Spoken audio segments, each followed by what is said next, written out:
दोस्तों, अक्सर देखा गया है कि बच्चे ही नहीं बल्कि बड़े भी दूध, सब्जी और फल खाने से बचते हैं, लेकिन उनके सामने जब चॉकलेट का ऑप्शन रखा जाए तो शायद ही कोई इसे मना कर पाएगा। इसका शानदार रंग, मखमली चिकनी बनावट, महक और स्वाद जैसे बहुत सारे गुण हैं जो आसानी से सबको अपनी ओर खींच लेते हैं। और अगर उन चॉकलेट की बात कर ही रहे हैं तो सबसे पहले हमारे दिमाग में जो ब्रांड आता है वह है कैडबरी।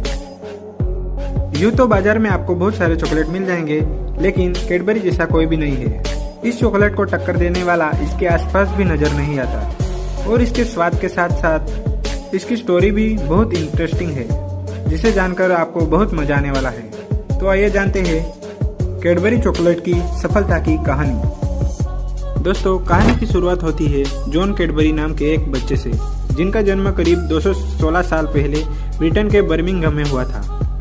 जॉन एक कोकर्स धर्म से ताल्लुक रखते थे और इस धर्म के लोगों में अपनी अलग ही मान्यता थी।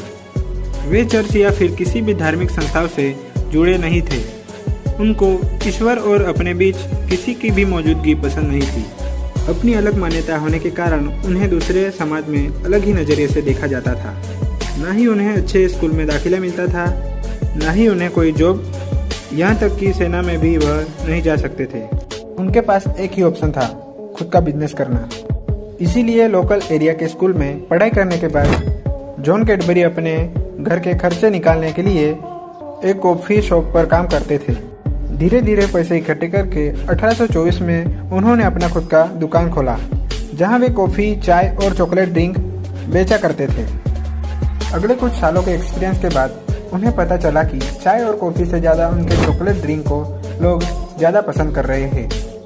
और फिर 1831 से उन्होंने चाय और कॉफ़ी को छोड़कर सिर्फ चॉकलेट ड्रिंक पर फोकस करना शुरू कर दिया, जिससे उनकी डिमांड बहुत ज़्यादा बढ़ने लगी। देखते ही देखते अगले 15 सालों के आसपास सभी इलाकों में अपने स्पेशल कैडबरी चॉकलेट ड्रिंक के लिए वे प्रसिद्ध हो चुके थे।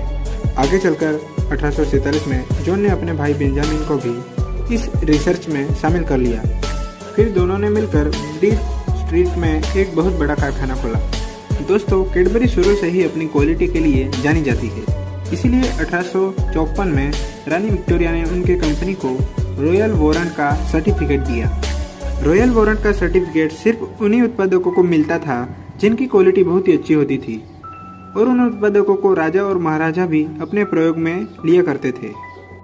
धीरे धीरे कैडबरी अपने बेहतरीन उत्पादकों की वजह से पूरे ब्रिटेन में प्रसिद्ध हो गई। और फिर 1860 के आसपास बिजनेस से संबंधित नोकझोंक होने की वजह से भाई बेंजामिन ने जॉन कैडबरी से अलग होने का फैसला कर लिया। जॉन कैडबरी के 2 बच्चे थे, जिनका नाम था रिचर्ड और जॉर्ज। धीरे धीरे उनकी उम्र भी बढ़ती चली गई और फिर उन्होंने एक दिन अपनी कंपनी की कमान अपने 2 बच्चों को दे दी। दोस्तों, किसी भी उत्पादक के सफलता को जारी रखने के लिए सबसे जरूरी है समय के साथ परिवर्तन।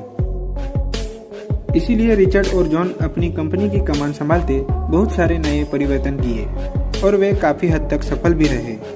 पूरे ब्रिटेन में अपना कब्जा जमाने के बाद कैडबरी 1870 में दूसरी जगहों पर भी भेजा जाने लगा। इसी बीच 18 मई 1880 को कैडबरी के फाउंडर जॉन कैडबरी ने इस दुनिया को अलविदा कह दिया। और फिर अगले 10 सालों में उनके एक बेटे रिचर्ड की भी मृत्यु हो गई, जिसके बाद बचे जॉर्ज कैडबरी, जिन्होंने रिटायरमेंट से पहले कुछ ऐसा खोज किया जिसने अपने कंपनी को एक नए मुकाम पर पहुंचाया। जॉर्ज ने 1905 में कैडबरी की सबसे मशहूर डेयरी मिल्क का आविष्कार किया, जिसकी रिसर्च वे 1897 से ही कर रहे थे। जॉर्ज कैडबरी डार्क चॉकलेट के साथ कुछ नया बनाने की प्रयोग में लगे हुए थे।